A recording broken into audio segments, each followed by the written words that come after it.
Louvado seja nosso Senhor Jesus Cristo.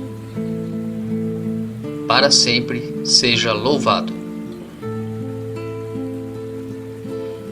Eu e minha casa serviremos ao Senhor. Antes de iniciarmos a nossa reflexão da palavra, rezemos juntos a oração a São Miguel Arcanjo. São Miguel Arcanjo, defendei-nos no combate. Sede o nosso refúgio contra as maldades e ciladas do demônio.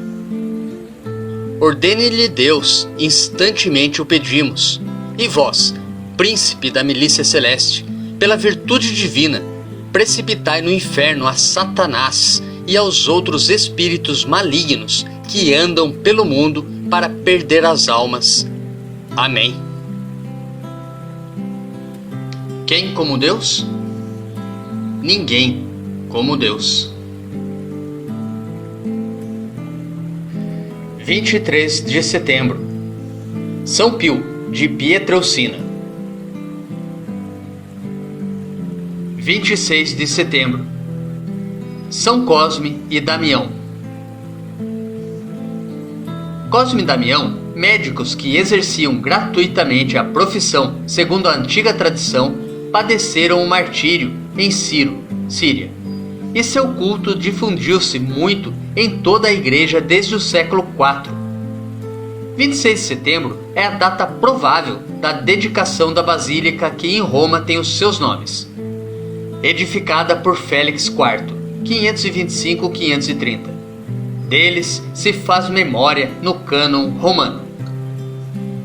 São Cosme e Damião, rogai por nós. Primeira leitura.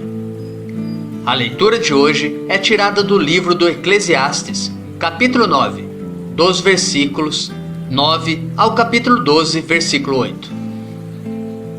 Alegra-te, jovem, na tua adolescência, e que o teu coração repouse no bem nos dias da tua juventude. Segue as aspirações do teu coração e os desejos dos teus olhos. Fica sabendo, porém, que de tudo isso Deus te pedirá contas. Tira a tristeza do teu coração e afasta a malícia do teu corpo, pois a adolescência e a juventude são vaidade. Lembra-te do teu Criador nos dias da juventude, antes que venham os dias da desgraça e cheguem os anos dos quais dirás: não sinto prazer neles. Antes que se obscureçam o sol, a luz, a lua e as estrelas, e voltem as nuvens depois da chuva. Quando os guardas da casa começarem a tremer e se curvarem os homens robustos. Quando as poucas mulheres cessarem de moer e ficarem turvas às vistas das que olham pelas janelas e se fecharem as portas que dão para a rua. Quando enfraquecer o ruído do moinho e os homens se levantarem ao canto dos pássaros e silenciarem as vozes das canções, e houver medo das alturas e sobressaltos no caminho, enquanto a amendoeira floresce, o gafanhoto se arrasta e a alcaparra perde o seu gosto. Porque o homem se encaminha para a morada eterna, e os que choram já rondam pelas ruas. Antes que se rompa o cordão de prata e se despedace a taça de ouro, a jarra se parta na fonte, a roldana se arrebente no poço. Antes que volte o pó à terra, de onde veio, e o sopro de vida volte a Deus que o concedeu. Vaidade das vaidades, diz o Eclesiastes, tudo é vaidade. Nos preparemos para a reflexão da palavra, rezando juntos o Salmo responsorial, retirado do Salmo 89. Ó Senhor, vós fostes sempre um refúgio para nós.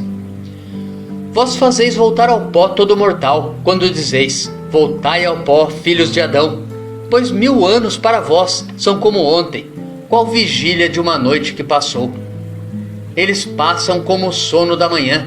São iguais à erva verde pelos campos. De manhã ela floresce vicejante, mas à tarde é cortada e logo seca.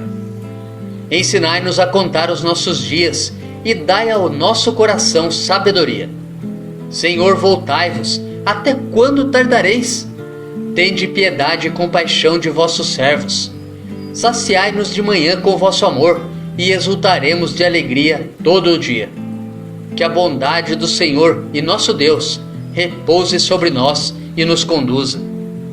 Tornai fecundo, ó Senhor, nosso trabalho. Ó Senhor, vós fostes sempre um refúgio para nós. Evangelho. O Evangelho de hoje é tirado de Lucas, capítulo 9, dos versículos 43b ao 45. Naquele tempo, todos estavam admirados com todas as coisas que Jesus fazia. Então Jesus disse a seus discípulos: Prestai bem atenção às palavras que vou dizer. O Filho do Homem vai ser entregue nas mãos dos homens. Mas os discípulos não compreendiam o que Jesus dizia. O sentido lhes ficava escondido, de modo que não podiam entender, e eles tinham medo de fazer perguntas sobre o assunto.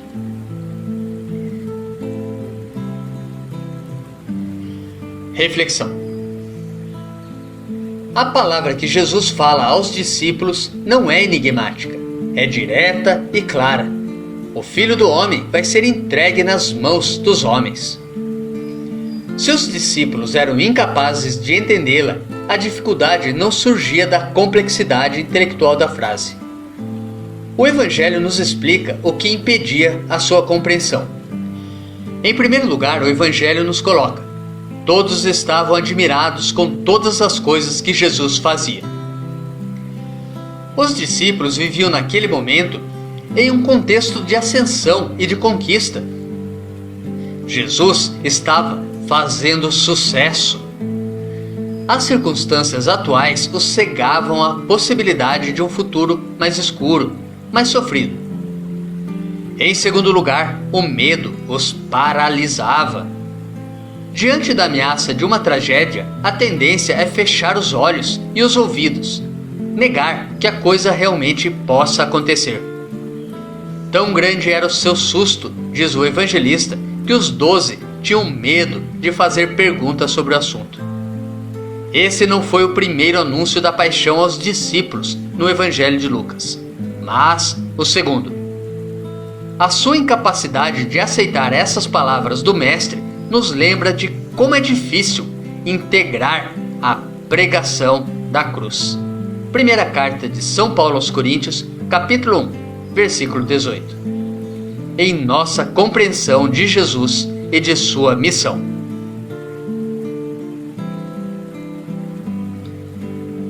Mas e quanto a nós? Será que já compreendemos as palavras de Cristo? Ou será que estamos vivendo como se nunca fôssemos morrer?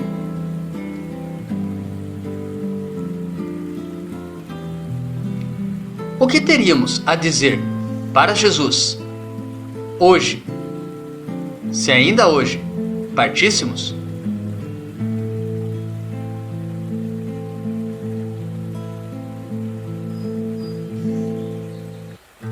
Reflita.